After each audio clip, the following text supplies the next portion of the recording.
The promised land. Laura hastily resumed her descent and quickly reached the floor of the last cellar. "Martin, wait!" she cried.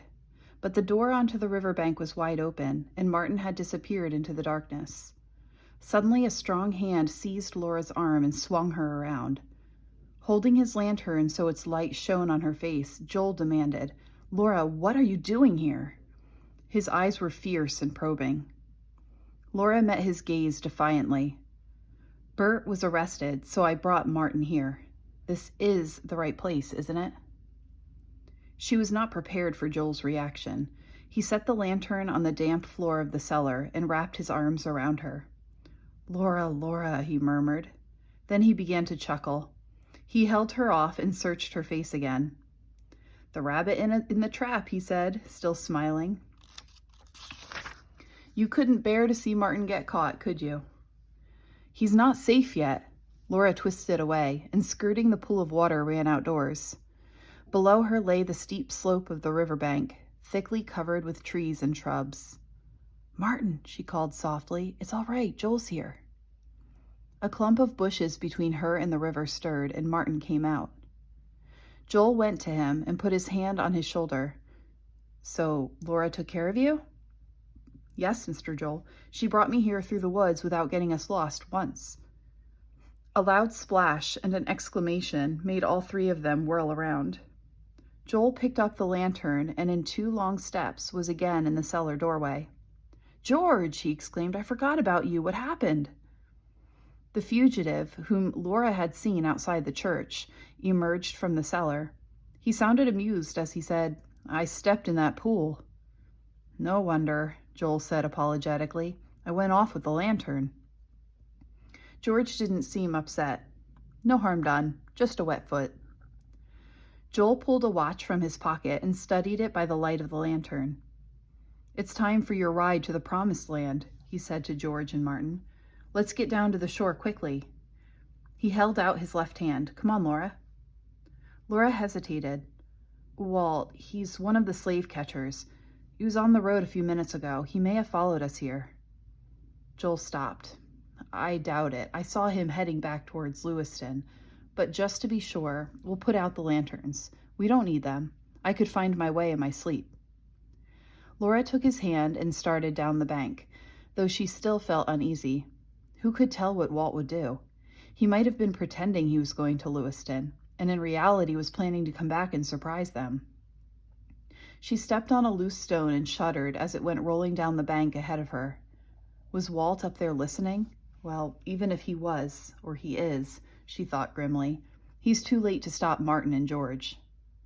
Now the swift rush of the river reached her ears. The water here was deep and the current was powerful. Anyone who fell in would not survive for very long. "Be careful," she warned Martin. "Don't get too close to the edge." Joel led them to a large rock near the water and dropped onto it, drawing Laura down beside him. George and Martin stood to one side, talking quietly. "You said they arrested Bert," Joel said. "Why'd they do that?" "On suspicion," Laura told him. "It was our carriage that picked up George." "Oh, of course, now I see. Josiah Tryon told me one of our agents borrowed it. He knew Sally could outrun any other horse for miles around. But they can't prove Bert did anything wrong. Anyway, the judge is on our side. He just has to pretend to go along with the slave catchers."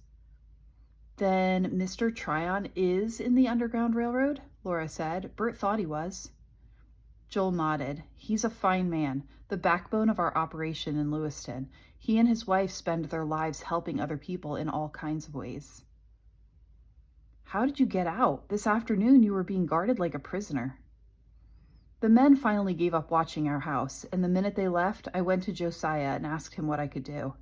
He told me where to find George and asked me to take him to meet the boat that was coming for Martin." "Does Josiah Tryon own this house now?"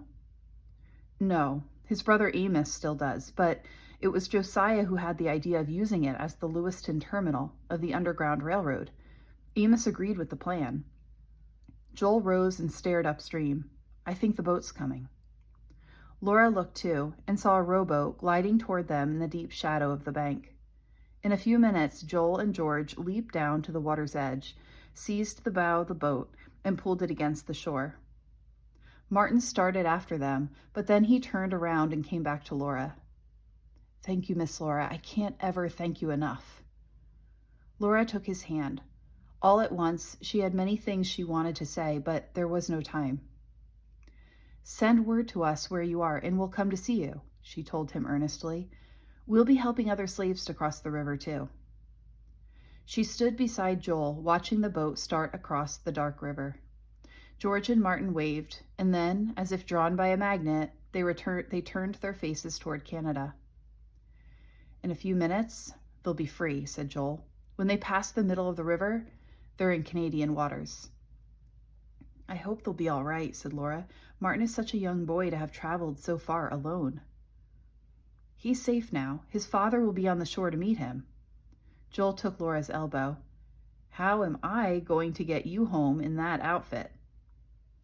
They climbed up the riverbank before they again lighted the lanterns. With Joel beside her, Laura found that the dark, empty cellars of Tryon's Folly were no longer places of terror. To Laura's surprise, after they closed the front door behind them, Joel did not head for the lane through the woods.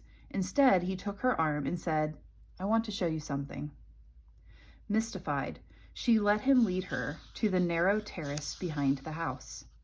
There, he pushed aside a curtain of wild grapevine and stopped at a huge boulder. Dropping Laura's hand, he set his lantern on the ground, leaned against the stone, and with a great effort, pushed it aside.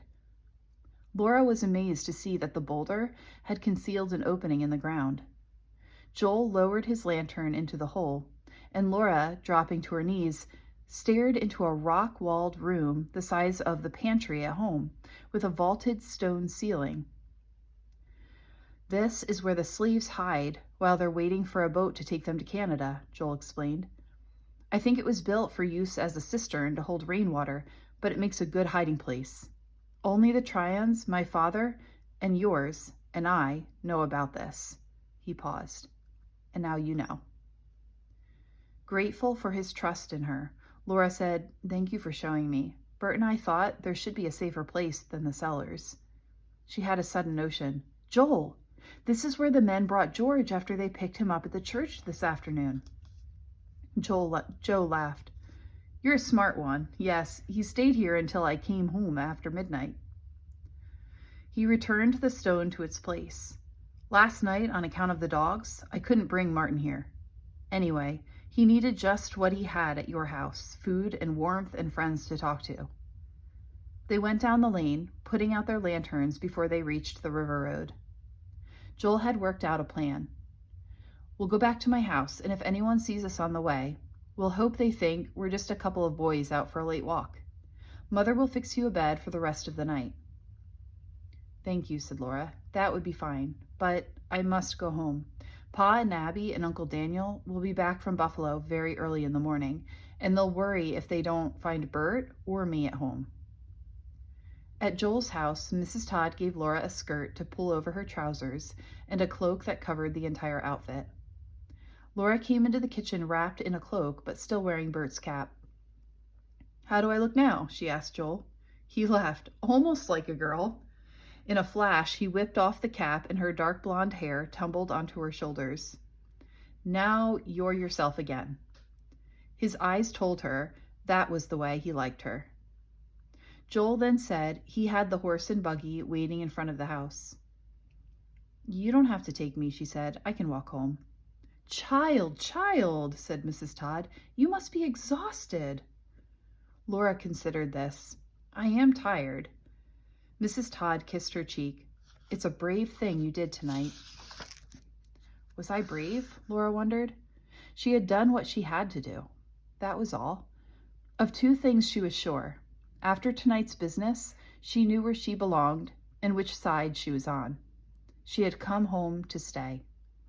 Laura and Joel were at the edge of town when Walt and his horse came clattering down Center Street after them.